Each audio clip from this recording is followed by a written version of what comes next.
Según el Centro de Investigaciones Sociológicas, Rajoy ganó el debate sobre el estado de la nación por una diferencia sobre Rubalcaba de 14,7 puntos. Con ayuda de diversos analistas, en Informe Semanal hacemos balance del debate parlamentario más importante del año.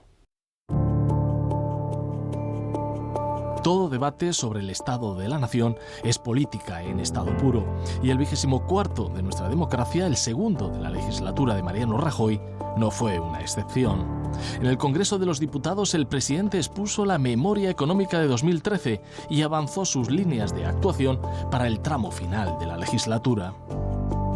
Rajoy muy empeñado en presentar su balance contable, por así decirlo, y no queriendo saber nada más de ningún tema salvo tal vez Cataluña, salvo la independencia de Cataluña, y Rubalcaba demasiado empeñado en desarrollar un perfil propio ideológico que casi parece para consumo interno, más pensando en las primarias que en una verdadera labor de desgaste al gobierno. Ojalá que acierten en su optimismo, porque será bueno para todos, ¿no?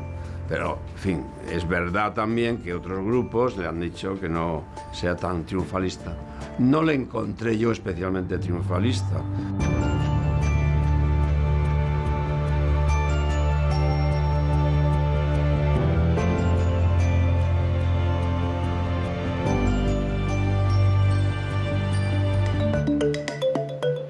La expectación por la gran cita del año volvió a monopolizar la atención de los medios.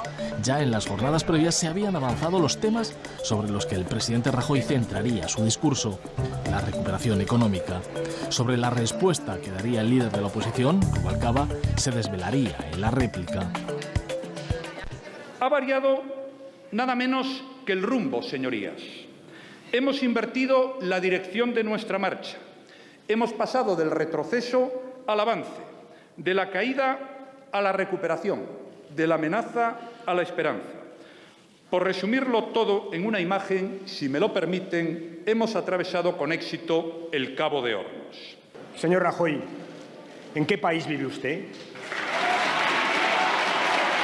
Oiga, créame, no he visto a nadie, a ningún presidente tan contento de sí mismo, tan pagado de sí mismo y que tenga debajo tanto sufrimiento. A nadie, a nadie, a nadie. Usted ha venido a decirnos tres cosas. La primera, que lo peor ha pasado ya. La segunda, que usted ha hecho lo único que podía hacer, que no tenía otro remedio que hacer lo que ha hecho. Y la tercera, que no le gusta mucho lo que ha hecho estos 2 años. Y yo le digo, señor Rajoy, que son 3 mentiras. 3. Primero, porque para millones de españoles las cosas peor están por delante. Segundo, porque usted ha tenido opciones, distintas opciones, y usted siempre ha optado contra los más débiles. Y tercero, porque usted, con la crisis como coartada, ha hecho lo que la derecha española siempre quiso hacer y ni tan siquiera se atrevió a plantear públicamente. 3 mentiras, señor Rajoy. 3. El mayor recorte social, el mayor, en la historia de España han sido los 3.400.000 parados de la legislatura 2008-2011. El mayor recorte social de la historia de España, el mayor. Y la pérdida de 70.000 millones de euros en ingresos. Ese es otro de los grandes recortes sociales de la historia de España. Año 2008 y año 2009, cuando usted estaba en el gobierno. Y las bases de la economía hundidas y plagadas de desequilibrios macroeconómicos, que es lo que estamos intentando corregir desde el momento en que asumimos la responsabilidad de gobernar. Rajoy avanzó la revisión al alza del PIB para este año, 1%, así como la creación de empleo neto, exención del pago del IRPF a partir de 2015 para trabajadores que no superen los 12.000 euros de ingresos anuales, menos cargas fiscales para las empresas, estrategias para activar el empleo como la tarifa plana de 100 euros para nuevos contratos indefinidos, aprobada el viernes en el Consejo de Ministros, reformas en la Administración, ley de unidad de mercado y 12 millones de contribuyentes que verán aliviadas sus obligaciones fiscales ya en 2015. Esta es la cuestión clave. Si el papel es trasladable a la calle, al supermercado, al empleo, a las fábricas, a las oficinas y a las universidades. Si la gente no percibe dentro de 24 meses que el Gobierno es capaz de llevar a la práctica su hoja de ruta, que fue una hoja de ruta la que marcó el presidente, habrá perdido las elecciones.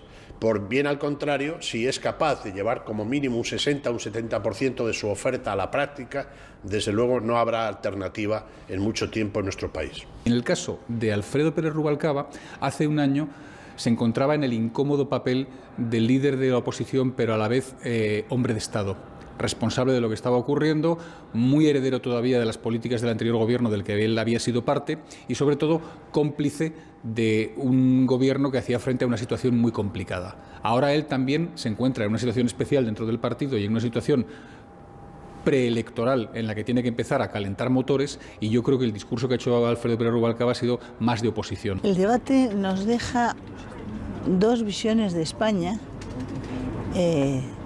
distintas, completamente distintas, pero compatibles. Es decir, las dos son ciertas.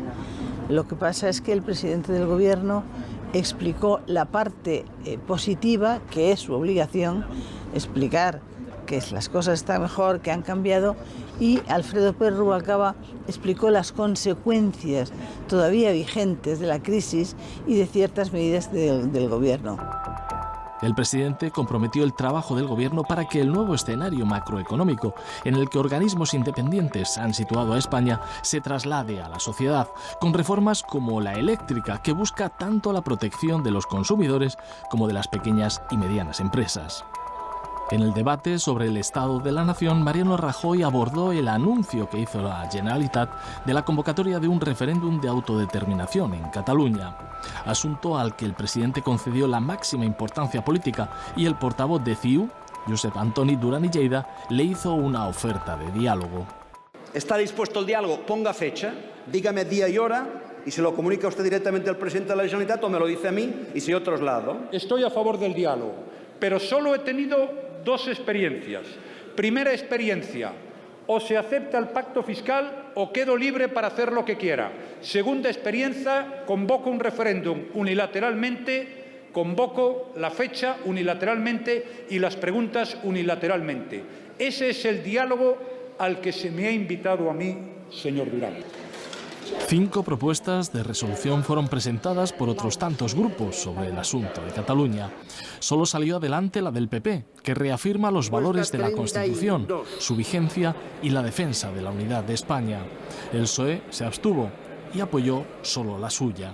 Cataluña es el gran asunto, es decir, es un enorme quilombo que estamos planteado. Yo creo que ahora mismo ya el vértigo a los que provocaron esa huida al monte, el vértigo les está ahogando en su propio detritus.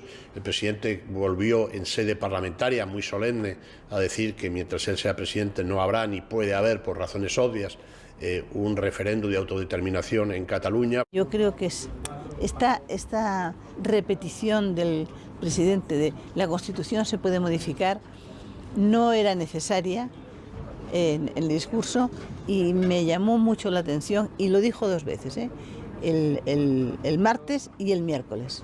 Yo creo que no. Yo creo que quizás le hemos dado excesiva relevancia a esa sugerencia del presidente del Gobierno de que la reforma constitucional es posible a través de cauces legales, pero sinceramente no creo que este Gobierno esté ahora mismo por la labor de embarcarse en una reforma constitucional de tal calado. Yo creo que el Partido Socialista no debía tener complejo a la hora de juntarse con el PP y marcar firmemente cuáles son las líneas rojas de las cuales jamás se va a pasar, que para mí son el título preliminar de la Constitución y el título primero, es decir, donde se define la unidad de España.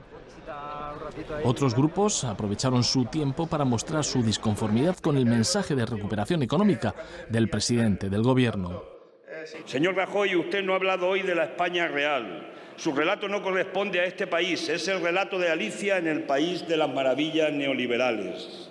Esta es la España real, con gente que por primera vez, aunque tenga trabajo, sigue siendo pobre. Trabajadores pobres con contrato. Ya no es garantía de no ser pobre tener un contrato de trabajo.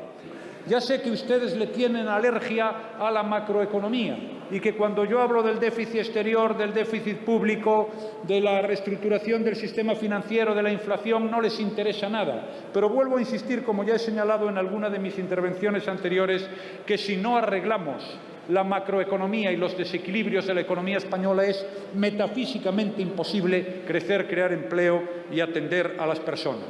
¿Por qué vamos a creer ahora su anuncio de bajar los impuestos en el año 2015 si su Gobierno empezó a incumplir su compromiso de no subirlos a la semana siguiente de la investidura?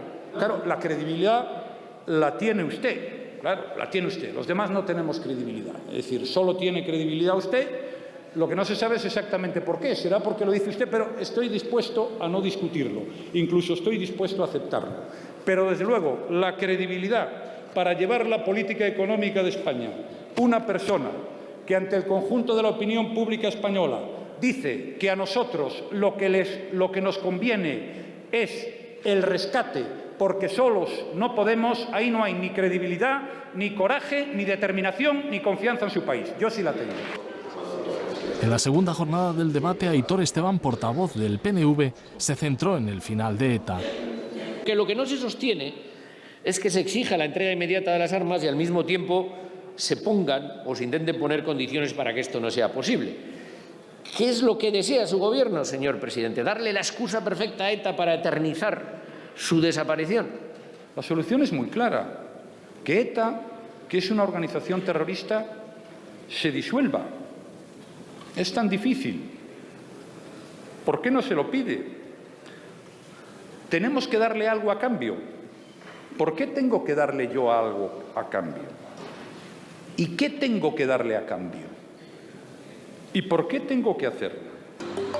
El debate, cuya señal institucional y personalización de TV se ofreció en directo por el canal 24 Horas de Televisión Española y que también se pudo seguir por la web del Congreso, abre un periodo electoral con las europeas como cita inminente y con el futuro por despejar de Rubalcaba como líder de la oposición. Yo creo que está hablando un discurso muy ideológico pensado para cierto electorado extremista al que quiere captar tras el PSOE para contentar a sus filas internas que vean en él a un líder combativo, y todo eso de alguna manera lo logró, pero en su dimensión más nacional, en su dimensión más estadista, para mí se pasó de frenada. Siempre gana el presidente del Gobierno, porque tiene todas las armas, es decir, habla como 20 veces más que la oposición, pero gana siempre. Ese juego es un juego trucado. En el tradicional balance mediático de quién ha ganado el debate, El Mundo y La Razón dieron la victoria a Rajoy, mientras que El País a Rubalcaba por escaso margen. El CIS ofreció el viernes el resultado de su encuesta telefónica. Para el 29% ganó Rajoy frente a un 14% que adjudicó la victoria a Rubalcaba. Un debate que cerró la primera gran cita del año, antesala de las próximas elecciones, las europeas.